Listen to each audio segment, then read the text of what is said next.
Dengan beriman kepada mizan, Allah hendak membedakan mana orang baik, mana orang jahat. Dengan apa? Dengan timbangan tadi. Kalau orang baik, berat dia. Karena timbangan di akhirat itu ke atas, bukan ke bawah.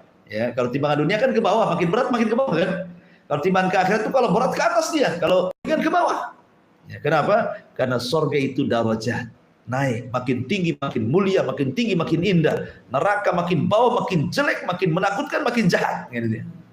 Jadi timbangannya melesat ke atas. Tosat bihinna la ilaha illallah. Sebagaimana Misbih Tokoh.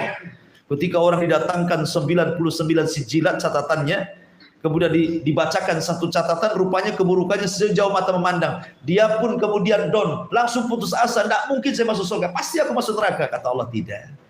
Kau punya satu amalan yang bisa mengalahkan semuanya. Dikeluarkan kartu sakti, ditimbang rupanya, langsung melesat ke atas. Tosat bihinna la ilaha illallah. Rupanya dia punya la ilaha illallah. Semua ringan, la ilaha illallah berat, langsung naik ke atas gitu kan. Tauhid artinya ya. Baik, kemudian juga yang keempat, farhatul mu'min wa haznul kafir. Dengan adanya timbangan biar orang yang beriman senang dan sedihnya bagi orang kafir. Di dunia orang kafir mentertawakan kita, tapi di akhirat kita yang mentertawakan orang kafir. Kemudian yang nomor 5, iqamatil mawazin.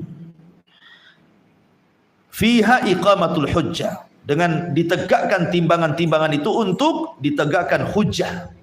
Hujjah kita di hadapan Allah Subhanahu wa taala. Dan ini juga menunjukkan keadilan Allah. Ya, keadilan Allah Subhanahu wa taala. Lalu apa yang bisa meringankan amalan kita di bumi? Sehingga meringankan timbangan kita di akhirat dan tidak memberatkan. Pertama, riya. Riya ini bisa meringankan timbangan.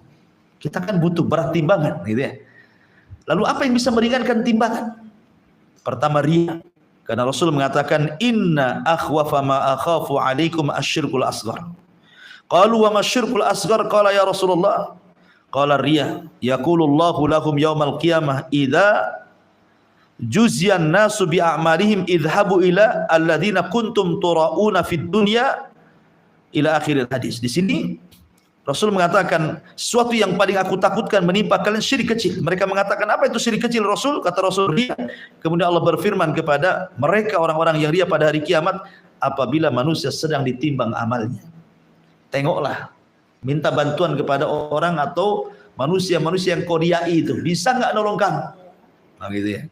Ya, jadi yang pertama adalah riya. Itu bisa meringankan timbangan. Yang kedua, intihakul hurumat, dan ini yang sering terjadi, merobek kehormatan diri.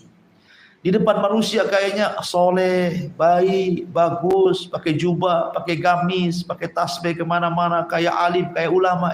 Rupanya ketika bersendirian maksiat pula kepada Allah. Ambil handphone, buka-buka, gak jelas yang dibuka gitu kan. Maksiatlah di tengah-tengah ketika orang tidak tahu. Ya, manusia tidak tahu, Allah tahu. Justru ini penyakit yang paling bahaya, kata Rasulullah. Nanti pada hari kiamat akan didatangkan umat yang mau pahala besar seperti gunung Tihamah, tapi dihancurkan pahala itu gara-gara apa? Maksiat yang tidak diketahui manusia. Karena dia merobek kehormatan sendiri di hadapan Allah Subhanahu wa taala. Ngeri kan? Jangan bermaksiat ketika di hadapan manusia sok baik, ketika tidak ada manusia, orang yang paling jahat pula terhadap dirinya sendiri. Dan itu yang banyak di hari-hari sekarang kan. Nah, makanya antum kalau punya anak bawa handphone, kemudian gubrak ke kamar, kemudian ditutup, dikunci, hati-hati itu. Ya kan? Pasti sedang apa dan apa ya dengan handphonenya gitu. Taib. Kemudian juga yang bisa meringankan amalannya adalah seseorang yang bermaksiat kepada Allah Azza wa Jal secara umum. Kemudian adapun secara khusus disebutkan dalam hadis Aisyah radhiyallahu anha tentang orang-orang yang muflis pada hari kiamat. Atau orang muflis, orang yang bangkrut. Maksudnya begini, di sisi lain dia membawa pahala sholat, pahala zakat, pahala macam-macam, dia bawa pahala berat, seolah-olah memberatkan timbangan. Rupanya di sisi lain dia pernah mendolimi si fulan, pernah mengambil harta si fulan, pernah membunuh jiwa si fulan, pernah mencaci maki orang, ya kan? Maka di situ terjadi pahala dosa. Dulu kau nyakiti saya, mana pahalamu, nih dosaku, gitu maksudnya ya. Akhirnya bangkrut. Orang bangkrut tuh kalau usaha modal habis, hutang numpuk, itulah orang bangkrut namanya ya. Ya, sama juga. Sekarang pahalanya dikasihkan ke orang, ibarat modalnya kita hilang gitu ya. Kemudian hutangnya banyak. Kenapa? Karena dia mengambil dosa orang ditimpakan ke kita. Itulah bangkrut namanya. Ya. Nah, ini orang-orang bangkrut pada kiamat, mereka akan ringan timbangannya, dan mereka secara umum adalah orang-orang yang melakukan kezaliman. Karena dosa zalim beda dengan dosa kepada Allah atau kepada diri sendiri. Dan makanya Umar bin Khattab sebagai penutup mengatakan, hasibu anfusakum qabla an tuhasabu wazinu anfusakum qabla an tuzanu fa innahu ahalikum fil hisabi ghadan antus tuhasibu anfusakumul ya wa tazinul lil ardil akbar yawma idzin tu'raduna la minkum khafiyah. Apa kata Umar bin Khattab radhiyallahu an? Hisablah diri sebelum kalian dihisab. Timbanglah amalan-amalan kalian di dunia sebelum kalian ditimbang amalan kalian di akhirat. Karena sesungguhnya yang paling ringan di antara kalian, fa innahu ahwan alaikum fil hisabi ghad, maka sungguhnya paling berat itu nanti hisab bagi kalian setelah kematian.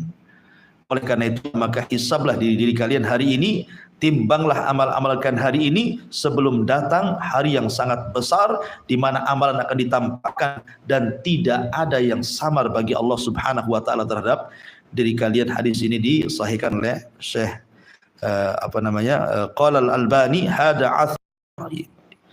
Jadi Syekh Albani mengatakan ini adalah perkataan Umar Ibnul Khattab radhiyallahu anhu. Nasihat yang baik kepada kita agar kita menghisab diri di dunia sebelum Allah menghisab kita di akhirat. Wallahu alam, ini di antara tafsir singkat daripada surah Al-Zalzalah.